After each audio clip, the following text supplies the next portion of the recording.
Muy buenos días, amados hermanos. Abran sus Biblias, por favor, en Mateo capítulo 28, versículos 19 y 20. En esta mañana vamos a continuar desarrollando el cuarto medio de gracia, el quinto medio de gracia relacionado con los sacramentos, entre ellos la circuncisión o bautismo y la Pascua o la Cena del Señor. Nosotros entendemos que hay una relación directa entre los sacramentos del Antiguo Testamento y los del Nuevo Testamento, y que esa sincronía o relación directa nos muestra pues los medios, señales y sellos del pacto que nos conducen a entender y a descansar plenamente en la obra preciosa de Jesucristo. En esta mañana vamos a responder una pregunta, y es: ¿por qué bautizamos a nuestros hijos? ¿Cómo y por qué los bautizamos? Hemos estado explicando en qué consiste esta relación sacramental, en qué consisten las señales y sellos de pacto, y vamos a ver un dato más informativo, muy propio de la doctrina, pero también muy profundo, que garantiza la práctica y que nos da razón para nosotros hacerlo como lo hacemos consistentemente. Mateo capítulo 28, versículo 19 y 20 dice: por tanto, id y haced discípulos a todas las naciones, bautizándolos en el nombre del Padre, y del Hijo, y del Espíritu Santo, enseñándoles que guarden todas las cosas que os he mandado, y he aquí yo estoy con vosotros todos los días hasta el fin del mundo. Recuerden que esta serie sobre los medios de gracia la estamos desarrollando bajo un eslogan, y es: llega seguro a la meta quien sigue las instrucciones. Las instrucciones son los medios de gracia, están en la palabra, son recursos providenciales, públicos, consistentes y vigentes que Dios nos ha dado para poder expresar nuestra fe, para poder alimentar nuestra confianza y nuestra esperanza, y para poder dar evidencias de nuestra pública conversión a nuestro Dios. Mateo 28, 19 y 20 ha sido llamado, incluso así está en nuestras traducciones, como un título que se reconoce la Gran Comisión. Es decir, esta porción final del Evangelio de Mateo se conoce tradicionalmente como la Gran Comisión, es decir, la mayor comisión o el mayor encargo o la gran tarea pública que tiene la Iglesia con relación a sus deberes de fe y con relación a la evangelización.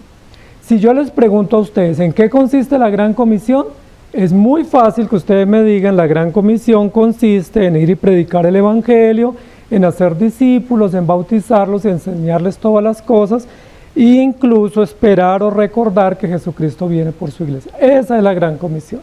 Y es cierto, la Gran Comisión tiene que ver con discipulado, tiene que ver con predicación, tiene que ver con crecimiento y conversión, tiene que ver con señales públicas como el bautismo, pero tiene que ver también con instrucción consistente y perdurable, con miras a conformar una comunidad o un pueblo visible que honre y adore al Señor. Esa es la Gran Comisión. Sin embargo, para muchos la Gran Comisión consiste en una tarea hacia afuera, es decir, tenemos que salir a las naciones, tenemos que ir a las calles, a las plazas, a las aldeas a predicar, porque esa es la Gran Comisión.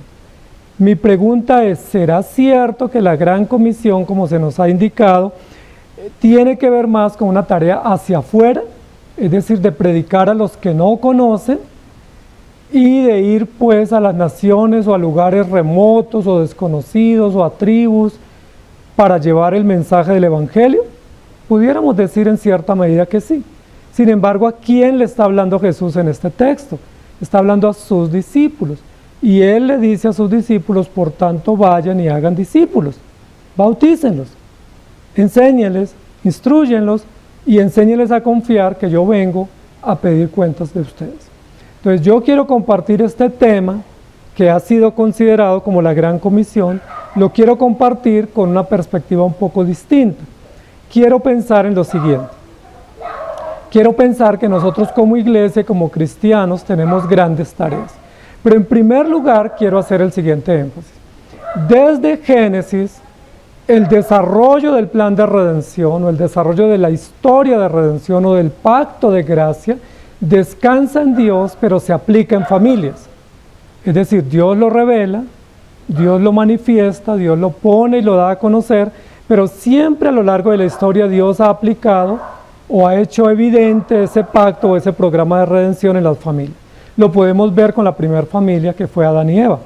Lo registra también el libro de Hebreos. Lo podemos ver también con la familia de Abel, lo registra Hebreos. Lo podemos ver con la familia de Noé, tú y tu familia. Abraham, tú y tu familia. Jacob, Isaac, Moisés, José, David, Samuel y muchos otros. Ana, Elcana. Dice la Biblia, tú y tu familia, tú y tu descendencia, tú y los que están contigo.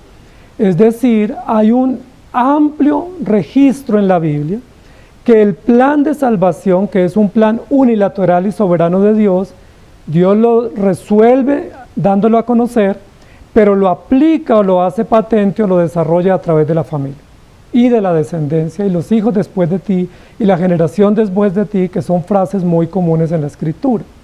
En ese sentido, tenemos un mandato primigenio que está en Génesis capítulo 1, 26 en adelante, donde dice, multiplíquense y llenen la tierra. ¿Recuerdan? Ese es un primer mandato que da la Escritura en Génesis. Dice, Dios creó al hombre y la mujer, los hizo a imagen y semejanza, y les dijo, fructificad y multiplicad y llenad la tierra. ¿Recuerdan ese texto? Entonces, es una tarea de la familia, tiene que ver con el pacto de la extensión y la multiplicación de la raza, pero tiene que ver también con un encargo misional que es la descendencia. Multiplíquense, llenen la tierra de hijos. ¿Estamos de acuerdo? Génesis 1. Cuando Dios le da la promesa a Abraham en Génesis 12 y luego se la va a repetir en otras ocasiones, le dice, a ti y a tu descendencia daré esta tierra y bendeciré a todos los que te bendijeren y en ti serán benditas todas las familias de la tierra.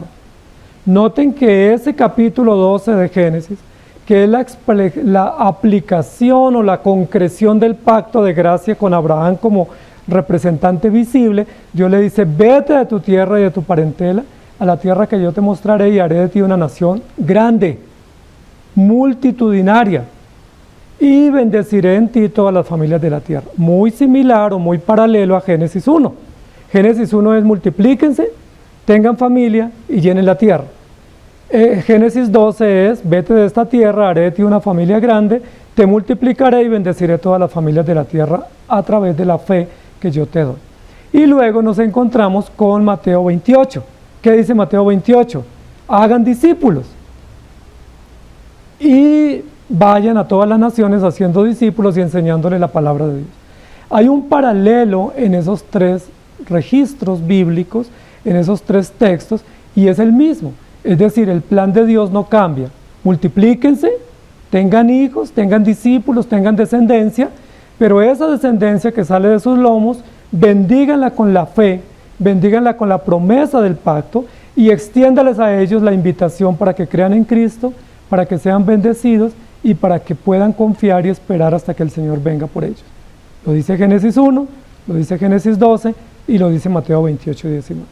En tal sentido, la gran comisión pudiera ser más bien un encargo familiar, un encargo para que los creyentes en el seno y al interior de las familias cristianas puedan entender que su mayor labor no es ir a otras naciones a predicar, aunque si lo pueden hacer está bien, que su mayor labor en el contexto del pacto y de las señales del pacto es hacer discípulos. ¿Cómo unos padres cristianos pueden hacer discípulos? ¿Yéndose para otro país o teniendo hijos?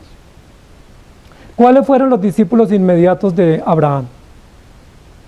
¿Cuáles fueron los discípulos inmediatos de Isaac, de Jacob, de Noé, de los patriarcas, de los reyes, de los sacerdotes? ¿No fueron sus hijos? ¿No fue su descendencia inmediata que salió de sus lomos? Cuando dice hagan discípulos es un claro llamado a la expansión o a la multiplicación o al cumplimiento del mandato original. Multiplíquense, llenen la tierra de hombres llenos de la imagen de Dios, pero presénteles el Evangelio y la promesa del pacto para que ellos puedan creer y puedan guardar todas estas cosas que yo os he mandado. No cambia el plan de Dios. Por eso mi pregunta es, ¿aquí nos está hablando de una gran comisión hacia afuera o de una gran misión hacia adentro? Porque ¿sobre quiénes tenemos control? ¿Sobre los que están afuera o los que están dentro? ¿Quiénes son los que debemos discipular e instruir? ¿Los que están afuera o los que tenemos dentro y cerca? Pues para nosotros entenderlo con facilidad, sabemos que en realidad quienes están bajo nuestro cuidado directo, hijos, familia, descendencia, son aquellos sobre los cuales recae nuestra responsabilidad pública de instruirlos en el Evangelio. Entonces, lo que yo quiero hablarles hoy es de una figura que no sé si la conozcan mucho, pero es una figura jurídica. Y es una figura que se conoce como el fideicomiso. ¿Saben qué es eso? ¿Alguien sabe qué es un fideicomiso? Ok, entonces vamos a hablar de eso. Fideicomiso es una palabra del griego y es una palabra que está compuesta por dos términos. Fidei, que es un sinónimo o una raíz del término fe, que se traduce como confianza. Fidei, recuerde que viene de fidos, o fido, que es fe, o fide, que es fe, y significa confianza. Y comiso, que sería comisión, comisión, es decir, es una comisión que se nos confía, pudiéramos decirlo en términos mucho más sencillos. Entonces, ¿qué es el fideicomiso? El fideicomiso es una comisión o una misión que alguien nos confía, nos delega y nos autoriza para que la realicemos y la llevemos a práctica. El fidei tiene que ver con fe, con lealtad y con fidelidad, es decir, debemos ser leales a ese encargo, debemos ser fieles a ese encargo, y para poderlo realizar con satisfacción debemos mantener fe y confianza. Es decir, es una misión que requiere fe, es una misión que requiere confianza y es una misión que requiere lealtad. Y la otra partícula del término compuesto, que es comiso o comisión, tiene que ver con una tarea, algo que se nos comisiona, como cuando uno dice es que me encargaron esto, ¿sí? O me delegaron esto, yo no puedo llegar sin hacer esta tarea porque esa fue la misión para la que me enviaron. Entonces, el concepto que yo quiero hablar hoy es del fideicomiso.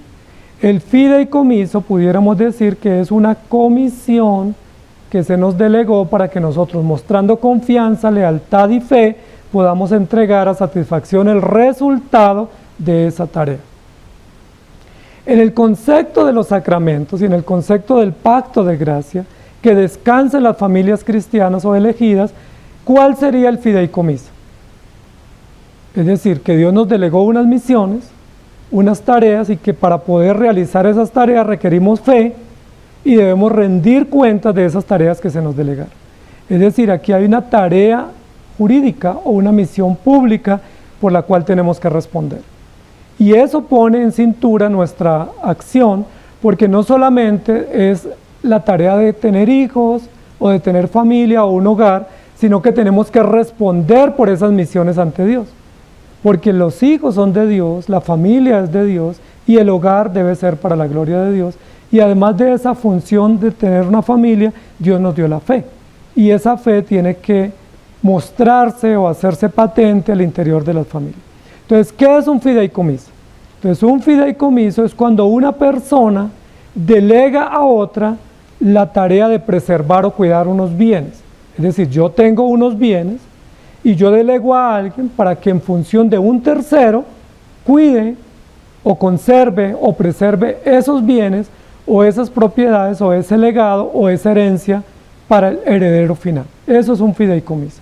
Eso es una acción jurídica. Es la disposición por la cual una persona, dueño, confía sus bienes a un tercero para que ese tercero ejecute la voluntad del dueño en favor de un beneficiario. No sé si me estoy haciendo entender. Entonces yo tengo algo, yo busco una persona, le digo, mire, le entrego estos bienes no son suyos, son míos, pero esos bienes son para tal persona, cuídenmelo mientras él está en derecho o en capacidad de poder disfrutar sus bienes. Esa figura existe, por ejemplo, en el caso de propiedades. Cuando hay una propiedad, una herencia o un bien que le pertenece por ley a un niño o a un hijo, pero ese hijo no está en la capacidad de administrarlo porque es bebé, es infante o es menor de edad, o está limitado por algún tema de salud o retardo o enfermedad, entonces se delega jurídicamente a un tercero para que administre los bienes de ese de esa persona, que puede ser un niño o una persona con alguna limitación, y no los puede transferir, simplemente tiene que mantener la titularidad de los bienes hasta que esa persona pueda tener en primer propiedad el título de esos bienes. Entonces, si nos preguntamos qué es un fideicomiso, pudiéramos decir que un fideicomiso es una figura de control de una herencia. Usted tiene una herencia, pero usted no la puede administrar todavía. Entonces, como no la puede administrar, un tercero se la va a administrar. Ese tercero es una persona capaz, leal, fiel y debe rendir cuentas, porque no son los bienes de él. Él simplemente es un administrador, un cuidador, un preservador de esa herencia, porque sabe que no le pertenece y que debe rendir cuentas. El heredero final de esa herencia va a recibir ese patrimonio cuando sea el momento, y lo va a recibir del tercero que lo administró temporalmente. Eso es importante. Entonces, en el fideicomiso, que es una figura jurídica de administración de bienes, de preservación de herencias y de cuidado de capitales en favor de terceros, participan tres partes. Entonces, en un fideicomiso hay tres partes. La primera parte es el fideicomitente.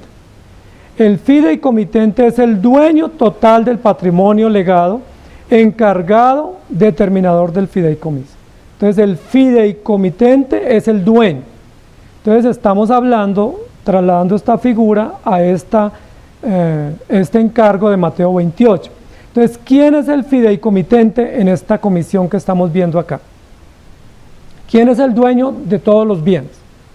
¿Quién es el dueño del capital o del patrimonio? Dios. Recuerden que es Jesús el que dice, por tanto, vayan y. Él es el que da la orden, Él es el dueño, Él es el garante de la propiedad, Él es el que representa los bienes, porque Él es el Hijo de Dios y porque es heredero de todas las cosas. Él es el fideicomitente, es decir, Él es el que tiene el derecho de la propiedad.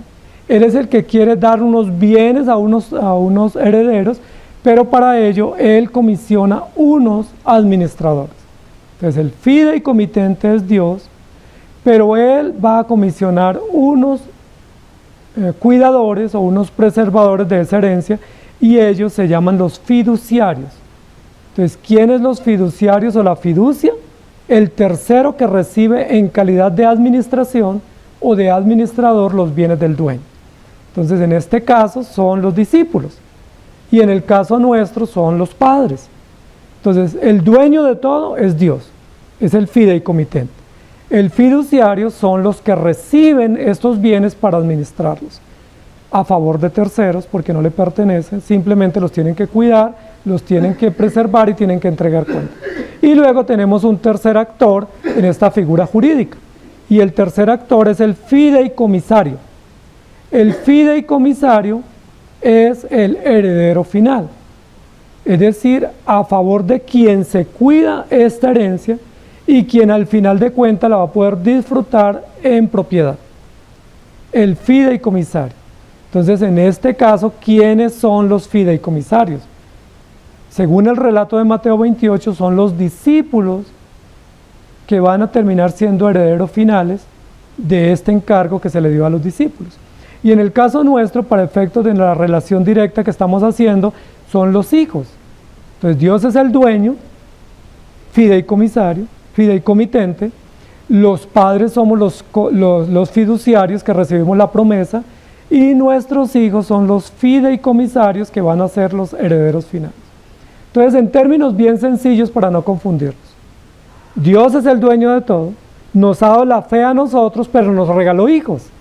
Y como nos regaló hijos, y nuestros hijos no tienen la capacidad legítima de poder manifestar y hacerse responsables de su fe, entonces, ¿quiénes somos los encargados de cuidar la herencia que a ellos les pertenece? Los padres. Los padres quedamos como intermediarios, como administradores, como cuidadores temporales de esa herencia. ¿Cuál es la herencia? La fe, la herencia de la salvación, la herencia de la gracia pública que Dios derrama al interior de las familias, y que al recibir hijos, nuestros hijos que le pertenecen a Dios y son parte del pacto, deben ser cuidados mientras ellos tienen la capacidad de por sí mismos hacerse responsables de su fe.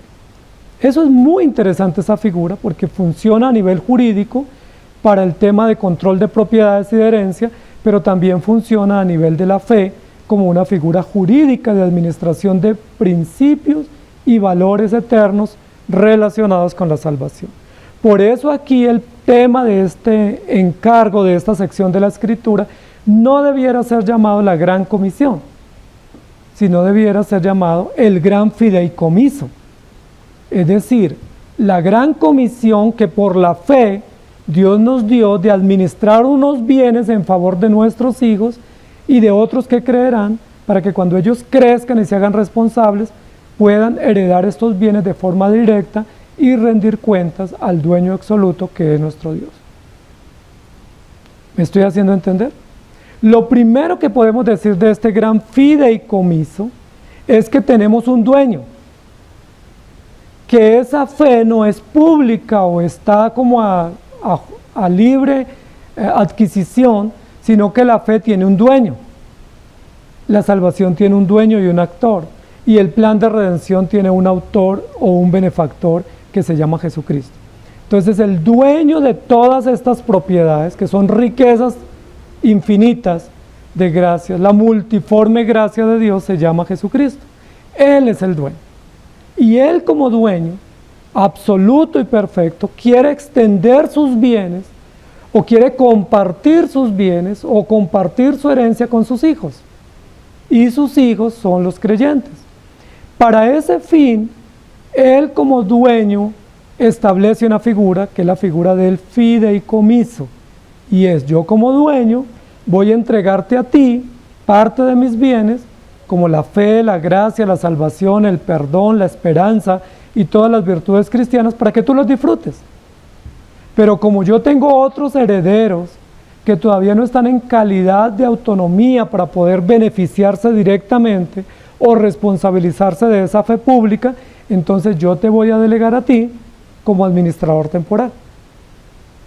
Recuerden que la figura de administrador es, desde Génesis, la que opera en este sentido. Dios es dueño y nosotros administradores. Él es dueño absoluto y nosotros servidores, cuidadores y preservadores de los bienes del dueño.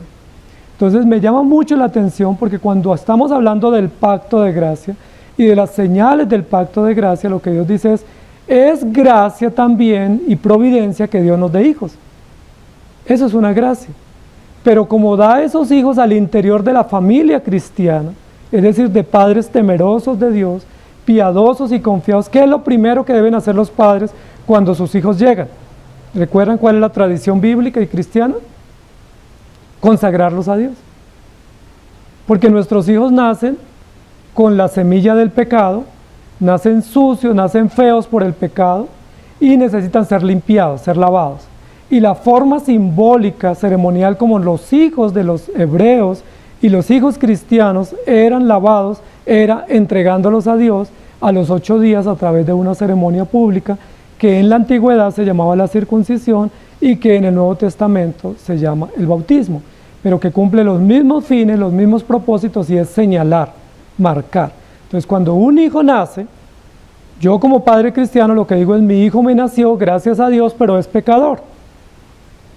Pero como nació en lo interior de un hogar cristiano, yo tengo la fe de que Dios lo da para que yo lo selle o lo marque o lo señale como parte de tu reino, y yo confío en eso y administro eso para Él. Él no puede expresar su fe cuando nace, pero yo sí puedo expresar la fe a favor de Él, y eso es importante. Algunos dicen: eso no es justo, deje que su hijo crezca y que él decida qué fe quiere seguir. Eso tiene sentido, ¿sí? Pero miren que hay muchas cosas en la vida que nosotros no dejamos que nuestros hijos crezcan para que ellos tomen la decisión. Por ejemplo, cuando un hijo nace, nosotros no decimos: bueno, yo le voy a poner de nombre tal nombre que le pensé o le elegí, pero ¿qué tal que no le guste? ¿Qué tal que cuando él crezca no le guste el nombre que yo le puse? Bueno, yo mejor lo dejo sin nombre, y que cuando él crezca, pues él elija su nombre y pues sea a su gusto. ¿Por qué no dejamos a nuestros hijos sin nombre y les imponemos un nombre arbitrario a nuestro gusto?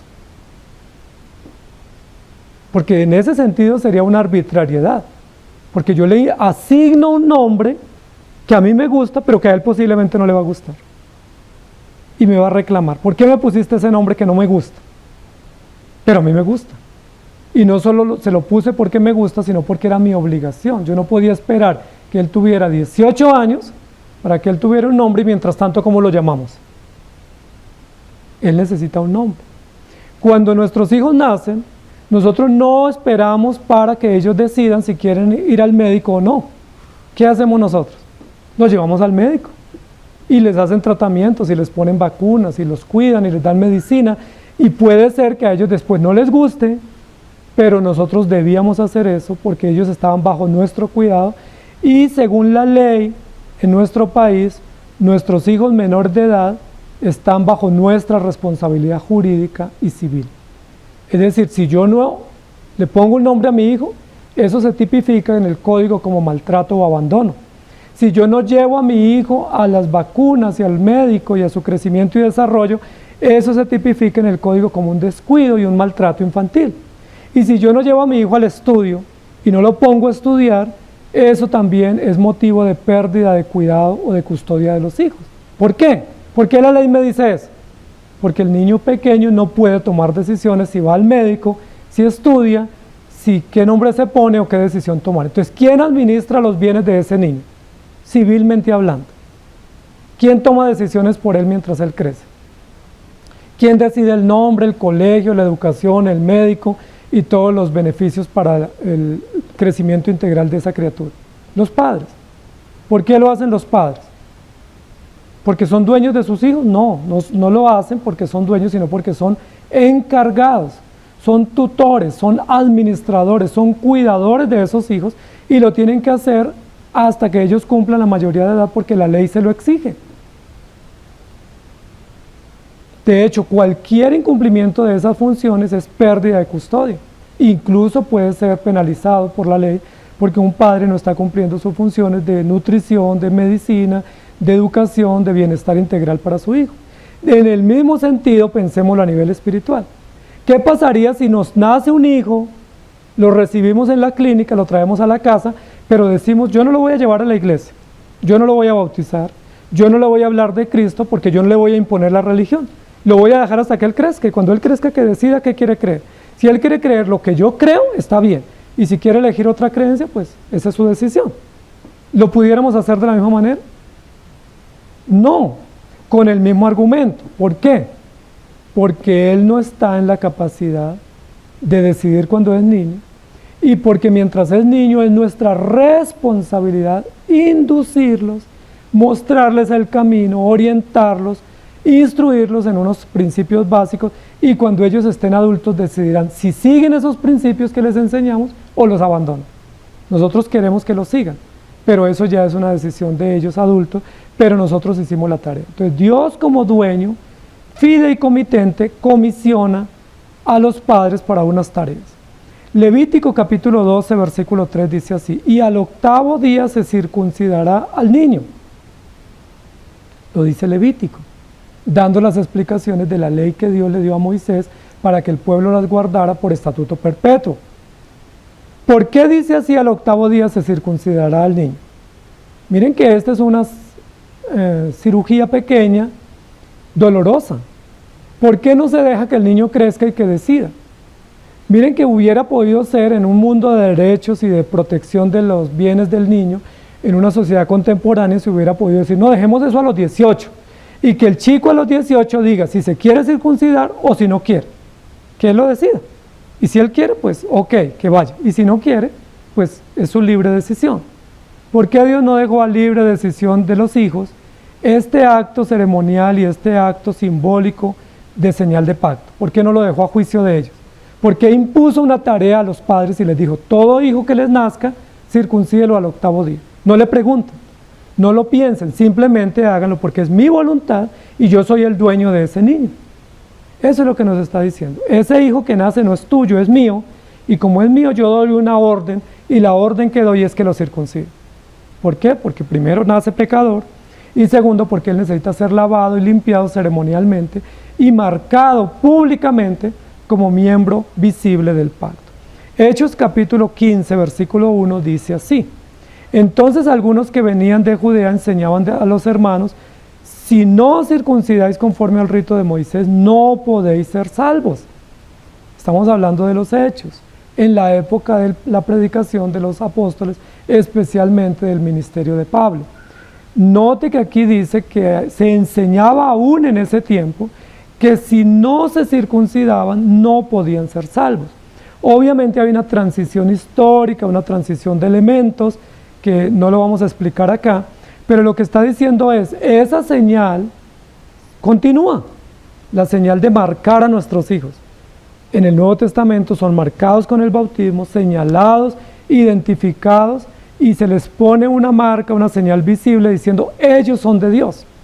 Y como son de Dios, son nuestros discípulos, y al ser nuestros discípulos deben ser marcados y deben ser instruidos conforme al mandato bíblico, conforme a la comisión o al fideicomiso que se nos delegó, que es administrar los bienes de ese niño. Entonces, si un padre es creyente y tiene la señal de la fe y la señal visible del pacto, que es el bautismo, los hijos que nacen al interior de los hogares cristianos deben ser marcados, y los padres, a partir de esa marca o de esa señal pública, administran los bienes públicos de él, es decir, la fe y la salvación. Éxodo capítulo 12, 48 dice: mas si algún extranjero morare contigo y quisiere celebrar la Pascua para Jehová, séale circuncidado todo varón, y entonces la celebrará y será como uno de vuestra nación, pero ningún incircunciso comerá de ella. Noten ese texto que está en Éxodo, en la exposición de la ley de Dios para el pueblo de Israel. Ningún incircunciso puede celebrar la Pascua. La Pascua es una señal de fe y es una señal de pacto. Algunos dicen que la circuncisión era para el pueblo de Israel, pero siguen celebrando la cena. Entonces no tiene sentido. Si la circuncisión era para Israel, la Pascua también. Entonces, ¿para nosotros qué sería? Pero si la circuncisión era para los creyentes, entonces el bautismo también lo es. Y si la Pascua era para los creyentes, entonces la cena también lo es. ¿Me hago entender? Por relación de continuidad y de sincronía en la exposición progresiva del pacto histórico de redención. Ningún incircunciso podrá celebrar la Pascua, ni podrá presentarse en la mesa del Señor, porque no tiene la marca, no tiene la señal, porque no se le ha administrado la fe, no se le ha hecho heredero legítimo. Vuelvo al tema del nombre. Si yo tengo un hijo, voy a poner el ejemplo, y no le puse nombre, porque yo tengo un concepto equivocado diciendo, no, yo no le voy a poner un nombre que a él no le guste. Yo no le voy a poner un nombre. Entonces lo dejo sin nombre. ¿Cómo hace él para heredar los bienes que le pertenecen? O sea, ¿cómo él puede reclamar bienes si él no tiene nombre? Él no existe, jurídicamente no existe. Supongamos que un hijo no tiene nombre, entonces él no existe porque no tiene un documento, no tiene un registro, no tiene un certificado, no tiene una cédula, no tiene un nombre, él no existe, lo vemos caminar, está en la casa, pero no existe jurídicamente. Si él va al médico, ¿qué nos dice lo primero? ¿Cómo es el nombre del niño? ¿Qué le decimos? No, no tiene nombre. Ah, no, no lo podemos atender. Si vamos a reclamar un medicamento para él, ¿quién es él? ¿Cuál es el número de identidad? No, es que no lo he registrado. Ah, no, no puede, porque no existe. No es que quiero reclamar un subsidio o quiero sacarlo del país y necesito transportarlo en un avión.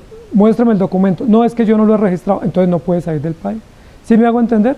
¿Cómo nuestros hijos pueden tener beneficios médicos, educativos, beneficios económicos, herencia, si no tienen nombre? De la misma manera, en la iglesia, para que nuestros hijos hereden beneficios públicos, deben tener una relación jurídica, y en este caso es una marca pública que se llama la señal y sello del pacto.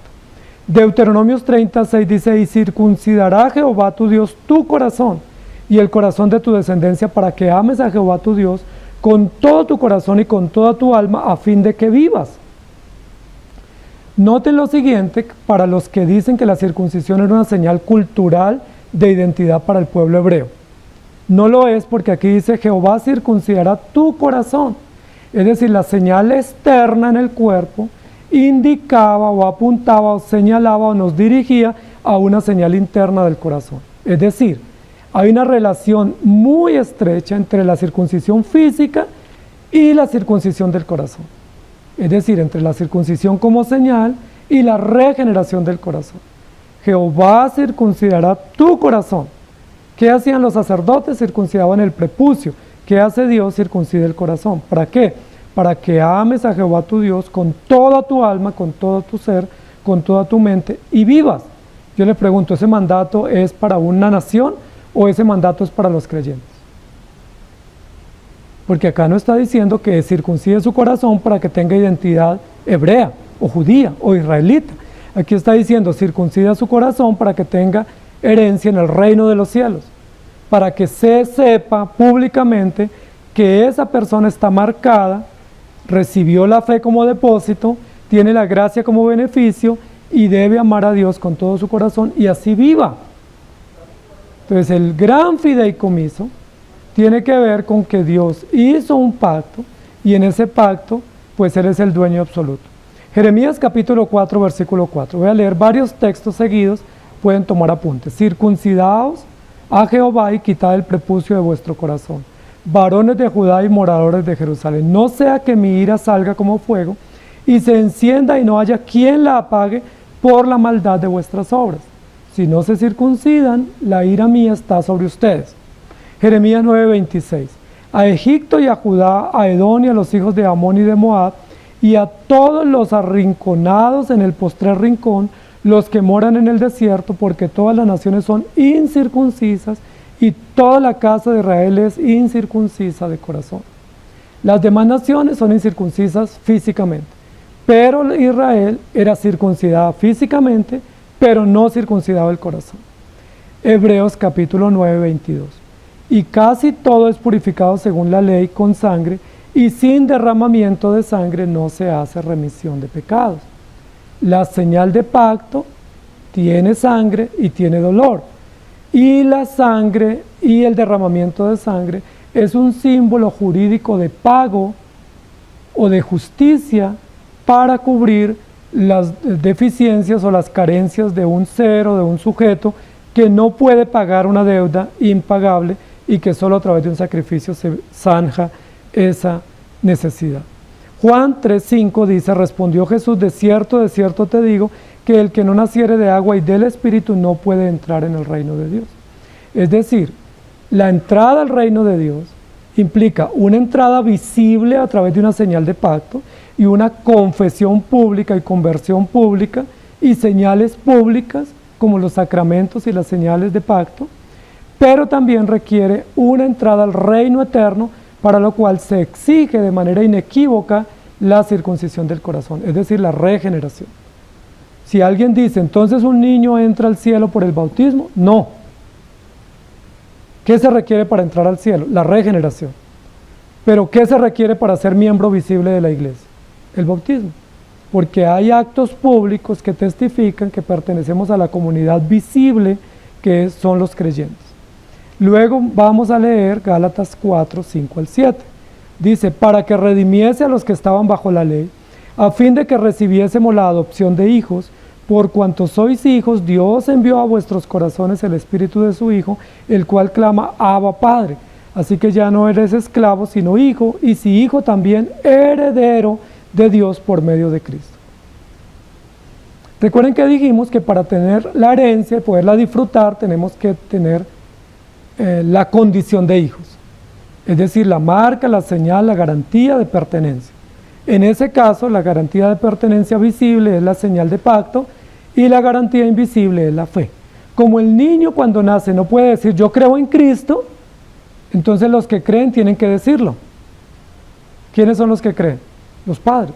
Entonces los padres lo tienen que decir, ¿cómo? Trayéndolo a la iglesia, consagrándolo al Señor, aplicando la señal visible de pacto y diciendo, este hijo Dios nos lo dio porque creemos en Él y esperamos que este hijo crea en el Señor mientras Él pueda expresarlo públicamente y se haga responsable de su fe. Nosotros vamos a administrar la fe de Él, vamos a administrar ese buen depósito. Recuerda que el apóstol Pablo habla de administrar el depósito de la fe. Entonces nosotros como padres administramos el depósito de la fe y para ello tenemos pues el Evangelio y la gracia y la comisión dada. Hechos capítulo 2, 38, Pedro les dijo, arrepentíos y bautícese cada uno de vosotros en el nombre de Jesucristo para perdón de los pecados y recibiréis el don del Espíritu Santo. Arrepiéntanse y bautícense. Vayan por todo el mundo y hagan discípulos y bautícenlos. Enséñenlos, instrúyenlos en todos los caminos. Y Romanos 8:29 dice, porque a los que antes conoció, también los predestinó para que fuesen hechos conforme a la imagen de su Hijo, para que Él sea el primogénito entre muchos hermanos. Y Efesios 4:20 dice, y no contristéis al Espíritu Santo de Dios, con el cual fuisteis sellados para el día de la redención. Entonces la señal visible indica, nos dirige, nos encamina hacia una señal invisible. Nosotros vemos lo visible, pero no vemos lo invisible. Pero lo visible nos indica lo invisible y lo invisible se hace evidente por lo visible. Hay una relación directa que Dios estableció y que así funciona porque es parte de su voluntad a través de su revelación. En segundo lugar, en este gran fideicomiso, tenemos al fiduciario. Los fiduciarios son los comisionados, es decir, los encargados, los administradores, los intermediarios. Entonces, entre el niño y Cristo hay unos intermediarios naturalmente provistos para la instrucción y para la educación de esos niños y se llaman los padres. El niño que nace en en el seno de un hogar cristiano tiene unos intermediarios inmediatos, visibles, garantes, responsables de su fe que se llaman los padres. Por eso la Biblia dice, instruye al niño, enséñele a su niño, háblele en la mañana, al mediodía, por la noche, al acostarte. ¿Por qué? ¿Por qué nos ponen esa tarea? Nos hubiera podido decir, mándelo al colegio y que en el colegio hagan la tarea. O nos hubiera podido decir, déjelo que crezca y cuando él crezca, él decida. Pero ¿por qué dice, hazlo tú? ¿Sí? Esté con él, instrúyelo, edúcalo, oriéntalo, muéstrale el camino, llévalo de la mano. Cuando tu hijo mañana pregunte, tú respóndele. Cuando él se inquiete por algo, tú explícale, tú muéstrale las historias, los ejemplos. ¿Por qué lo hace? Porque nos está recordando que nosotros somos fiduciarios en esta gran comisión. Es decir, somos administradores. Somos intermediarios para expresar, para explicar y para aplicar en los infantes esa fe que Dios por gracia nos ha dado y de la cual ya nosotros como adultos somos responsables. Entonces esto es muy importante porque la Biblia nos está diciendo que los hijos participan de la fe a través de los padres. Miremos algunos textos bíblicos para poder tener esta idea mucho más firme y con evidencia bíblica. Primera de Pedro, capítulo 3, versículos 20 y 21. Los que en otro tiempo desobedecieron, cuando una vez esperaba la paciencia de Dios en los días de Noé, mientras se preparaba el arca, en la cual pocas personas, es decir, 8, fueron salvadas por agua. El bautismo que corresponde a esto ahora no salva, no quitando las inmundicias de la carne, sino como la aspiración de una buena conciencia hacia Dios por la resurrección de Jesucristo. Miren que aquí relaciona el evento de Noé cuando hizo el arca y se salvó con su familia de morir en este juicio público con el bautismo. Algo así como lo siguiente: cuando Noé entró al arca con su familia, es decir, los 8 que fueron salvos, fueron bautizados, es decir, fueron separados o señalados o marcados y evitados de morir en ese juicio, porque ellos tenían la aspiración de la resurrección de Jesucristo.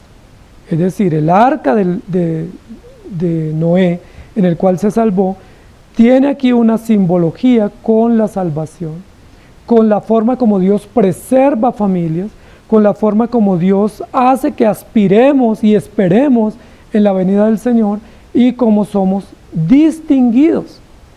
¿Cómo se supo de quiénes eran salvos y quiénes debían morir en el juicio? Bueno, los salvos entraron al arca, los incrédulos quedaron por fuera.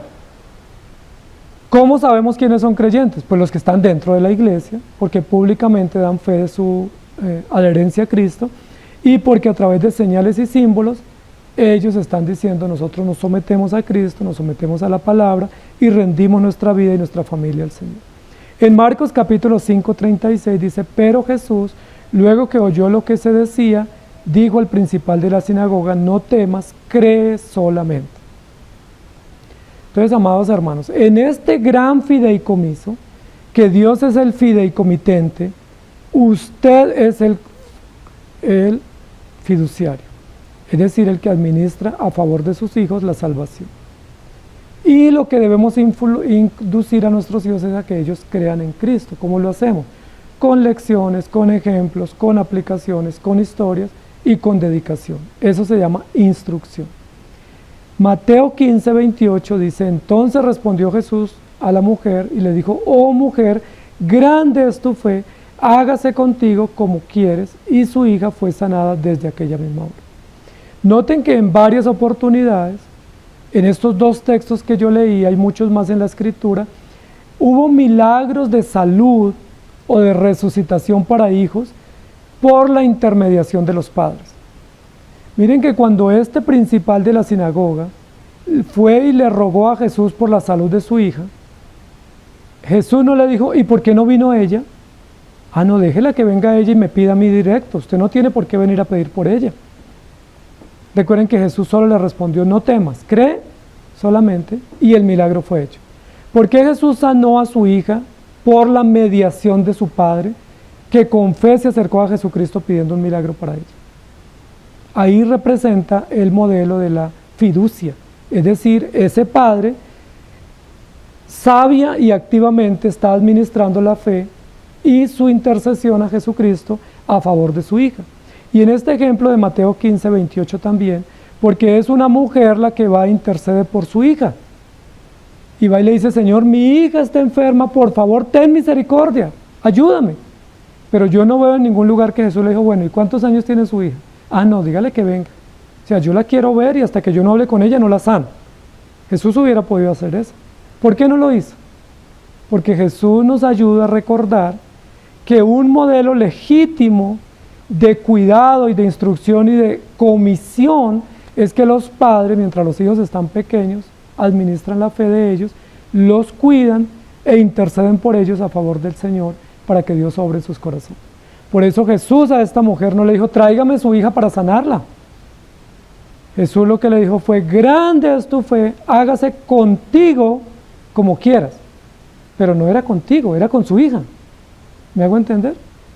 Jesús no dijo: hágase con su hija, sino hágase contigo como tú quieres, conforme a tu hija. Es decir, la hija fue sana por el poder de Jesucristo a través de la intercesión o la comisión mediadora de esta madre que con fe intercedió al Señor Jesucristo a favor de ella. De la misma manera, nuestros hijos pequeños e infantes reciben beneficios espirituales por la intervención, intercesión, fe y administración de los padres. No es que nuestros hijos no sean oídos por Dios, es que todavía no tienen la capacidad pública y jurídica de responsabilizarse de su fe. Y mientras tanto, nosotros somos responsables. Eso lo dice la ley, eso lo dice la Escritura, y eso tiene que ver también con el Padre. Entonces, los padres respondemos por nuestra fe, pero también respondemos por la fe de nuestros hijos pequeños. Porque ellos están creciendo, y cuando crecen se harán responsables, y ellos tendrán sus propios hogares. Y el tercer aspecto de esta figura es la figura del fideicomisario. Dijimos que el fideicomisario es el heredero final. Dios el dueño, padre los administradores o cuidadores, y los hijos pequeños los herederos finales. Entonces los fideicomisarios son los herederos finales. Mientras ellos no tienen la capacidad de razón propia, de confesión propia de su fe y de responsabilidad pública de su fe, deben estar bajo el cuidado de terceros, padres, abuelos, autoridades o instituciones. Romanos 5:12 dice: por tanto, como el pecado entró en el mundo por un hombre y por el pecado la muerte, así la muerte pasó a todos los hombres por cuanto todos pecaron. Pues antes de la ley había pecado en el mundo, pero donde no hay ley no se inculpa de pecado. Ese texto dice: todos nacen pecadores, nuestros hijos también, y como nuestros hijos todavía no tienen la capacidad de poder, a la luz de la ley y de la Escritura, poder confesar sus pecados con conciencia propia, entonces lo tenemos que hacer los padres.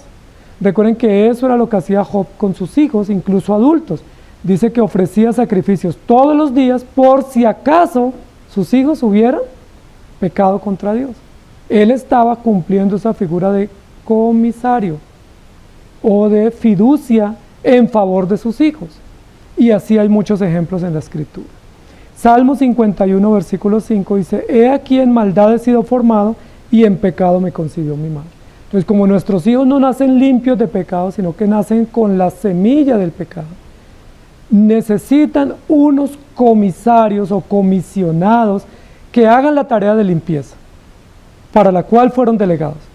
Y esa tarea de limpieza es a través del Evangelio. Es decir, hay que ponerles a nuestros hijos el espejo del Evangelio, el espejo de la palabra, para que todos los días ellos vean su necesidad de Cristo y para que vayan siendo instruidos y creciendo en ese temor y en esa conciencia de que necesitan a Cristo, porque ellos son pecadores y que por ahora están bajo el cuidado de sus padres, pero pronto pasarán a ser responsables propios y directos de su fe. Y en Hechos 2:37 dice: al oír esto se compungieron de corazón y dijeron a Pedro y a los otros apóstoles: varones hermanos, ¿qué haremos? ¿Recuerdan ese episodio? La primera predicación de Pedro en la plaza pública en Jerusalén. ¿Qué haremos? ¿Y recuerdan la respuesta? Arrepiéntanse, bautícense, porque esta promesa es para ustedes y para sus hijos. Es una promesa inclusiva para la familia, es una promesa amplia, pública y corporativa para la familia que teme a Dios, que cree y que se arrepiente y que administra los bienes de la fe a favor de nuestros hijos. Y luego en Hechos 7:8 dice: y le dio el pacto de la circuncisión, y así Abraham engendró a Isaac, y le circuncidó al 8º día, e Isaac a Jacob, y Jacob a los 12 patriarcas. Aquí hay una relación hereditaria o generacional: Abraham, Isaac, Jacob y los 12 hijos de Jacob. 4 generaciones. Abraham el primero se circuncidó conforme a la orden de Dios. Abraham tuvo un hijo y lo circuncidó al 8º día conforme al mandato. Isaac tuvo 2 hijos y los circuncidó conforme a la norma. Y Jacob tuvo 12 hijos y los circuncidó conforme a la norma. 4 generaciones. Ese es el patrón como Dios obra. Dios obra a través de la familia, a través de la administración de la fe en la familia a favor de nuestros hijos, y cuando nuestros hijos crecen, se responsabilizan directamente de la fe. Entonces, muy importante todo eso, ¿no les parece, hermanos?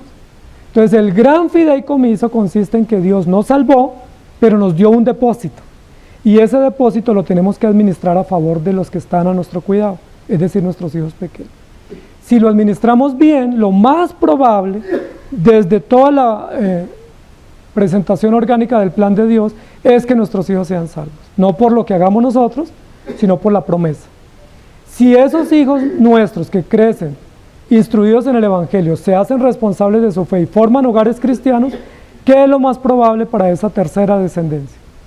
Que esa tercera descendencia tema a Dios, porque hay una exposición, multiplicación de los principios de fe y de los deberes prácticos de los cristianos. ¿Por qué les imponemos la fe a nuestros hijos? Nos dicen muchos. Déjenlos. ¿Por qué les bautizamos pequeños y no adultos? Esperemos que ellos lo decidan, porque tenemos encargos, tenemos comisiones, y de esas comisiones depende también que jurídicamente y públicamente cumplamos nuestros deberes y nuestros encargos. Yo les pregunto, si una persona viniera ahora y le dijera: yo tengo una herencia y se la voy a regalar a su hijo, pero su hijo es menor de edad, ¿usted qué hace? Ah, no puedo, yo no se la recibo, lo siento, porque es menor de edad, entonces la pierdo. ¿Qué le diríamos nosotros? Nosotros le diríamos: claro que sí, póngale esa herencia a través de una escritura pública de fideicomiso a nombre de mi hijo, pero yo se la administro hasta la mayoría de edad. Es decir, esa propiedad yo se la recibo con mucho gusto, esa herencia o ese bien, pero se lo voy a administrar mientras él es adulto. Nosotros no le decimos: como él es menor de edad, se perdió la herencia. No, hay una figura jurídica, hay una figura legítima con la cual nosotros podemos proteger la herencia o los bienes de esos hijos. Entonces, de la misma manera sucede con el Evangelio. Si Dios quiere salvar a nuestros hijos, nosotros no le podemos decir a Dios: no los salve, no es que son menores de edad. ¿Cómo así que usted va a salvar a una criatura que acaba de nacer? No, espere que crezca, cuando crezca, si usted lo quiere salvar, pues le regala la fe. No, nosotros le decimos lo contrario: Señor, queremos que salve a nuestros hijos, pero como son menores de edad, por favor, permítanos ser cuidadores, administradores, comisionistas a favor de la herencia de ellos, cuidando, preservando su fe, instruyéndoles en la palabra para que cuando ellos vayan creciendo se responsabilicen por su propia autonomía y conciencia y decisión de ese bien o de esa herencia que tú les estás regalando a través de la cual nos estás comisionando. Esa es la figura. Eso hizo Eunice y Loida con Timoteo. Eso hizo Abraham con Isaac. Eso hizo Jacob también con José. Y todas las familias que han tenido descendencia cristiana en la historia bíblica han hecho lo mismo. Han recibido la fe, la han administrado a favor de sus hijos y cuando sus hijos han sido grandes se han hecho responsables de ella. Eso se llama el fideicomiso. Es decir, que la gran comisión es el gran fideicomiso, que Dios te llamó a ti y te dio un depósito para que lo administre para tu descendencia. Eso es un encargo grandioso. Eso es una confianza amplísima que Dios nos dio, porque Dios no dijo, no, usted la va a embarrar, yo voy a cuidar de esas criaturas. Dios dijo, yo te voy a dar un voto de confianza, que como tú ya eres mi hijo y te estoy confiando unos hijos que yo quiero salvar, tú los vas a administrar mientras es tu oportunidad. Obviamente esa administración nuestra, en muchos casos, en la mayoría, falla, porque no lo hacemos bien, no instruimos a nuestros hijos bien, no somos consistentes, no somos perseverantes, pero aún así, pese a todos nuestros errores y faltas, conscientes o no, esa comisión existe, jurídica y pública. No podemos decir, como yo lo voy a hacer mal, mejor no lo hago. No, así lo hagas mal, tienes que hacerlo. Así eduques mal a tu hijo, tienes que hacerlo.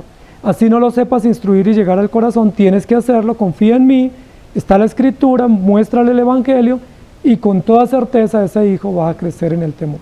Recuerden que el proverbio dice, instruye al niño en su camino y aun cuando fuere viejo, no se apartará de él. Ese es el gran fideicomiso. La pregunta es, ¿qué estamos haciendo? ¿Cómo estamos saliendo como comisionados, como fiduciarios? ¿Cómo estamos haciendo? ¿Estamos administrando bien? Porque esos bienes no son nuestros, son de Dios.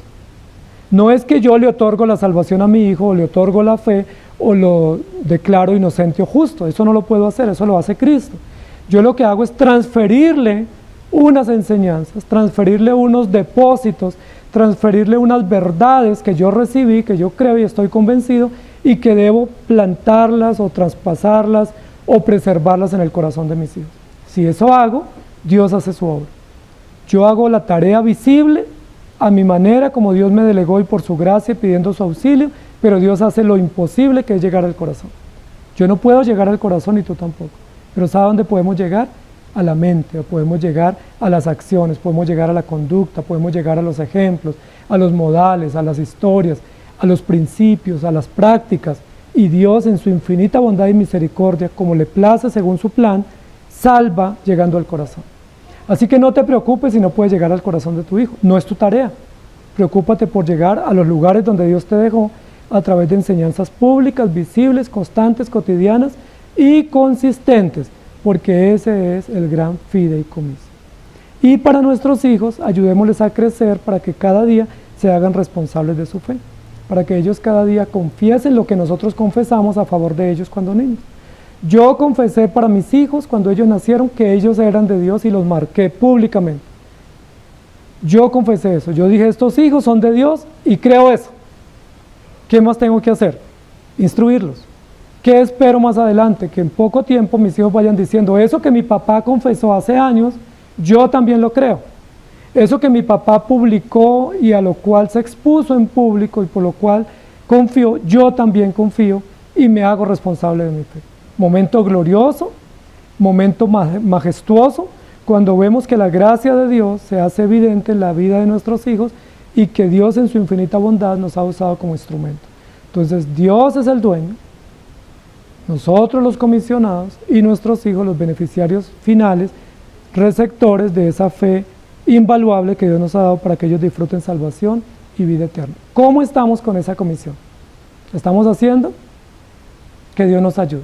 Y si no lo estamos haciendo, pidamos perdón, retomemos, pidamos su gracia y su dirección, porque nuestros hijos no solamente tenemos la función de darles comida, educación y bienestar, sino mucho más que eso, nosotros administramos la fe de ellos. Tenemos que darles la fe como les alimentamos en su nutrición y como les cuidamos en su salud, porque es imposible que muchos hijos crezcan sanos y fuertes, pero sin Cristo. Y si crecen sin Cristo, usted y yo como padres, administradores, tenemos mucho que hacer y mucho que responder. Que el Señor nos ayude. Oremos. Señor, gracias te damos por tu palabra, por este encargo hermoso que nos das de la fe y de la fe para administrarla a nuestros hijos, por los hijos que nos ha confiado para tu gloria y por la confianza que has depositado en nosotros, que siendo pecadores nos has delegado tan gran tarea. No la hemos hecho bien. En muchos casos ni la hemos empezado, o no la hemos entendido, o la hemos ignorado. Ayúdanos a retomar esa tarea a partir de hoy, de instruir a nuestros hijos, de administrar día a día la fe, de administrar la salvación que tú estás otorgándoles, por lo menos en conocimiento, a través nuestro. Ayúdanos a ser diligentes, consistentes, perseverantes y dedicados, porque la salvación de nuestros hijos está en manos nuestras, mientras ellos están bajo nuestro cuidado. Confiamos en ti, pero confiar en ti no quita nuestra responsabilidad, más bien la hace más fuerte, más sólida, porque sabemos que debemos rendir cuenta. Ten misericordia de nosotros, ayuda a nuestros hijos para que ellos confiesen su fe y se hagan responsables, y para que ellos luego trasladen esa comisión a sus nuevas generaciones conforme lo han recibido de nosotros. Ten misericordia de nosotros y nuestra iglesia, en el nombre de Jesús, y gracias por hacernos parte de la extensión de tu reino a través de la familia, a través del discipulado, a través de la instrucción y a través de la descendencia. En Cristo Jesús oramos agradecidos. Amén. Que el Señor les bendiga, amados hermanos.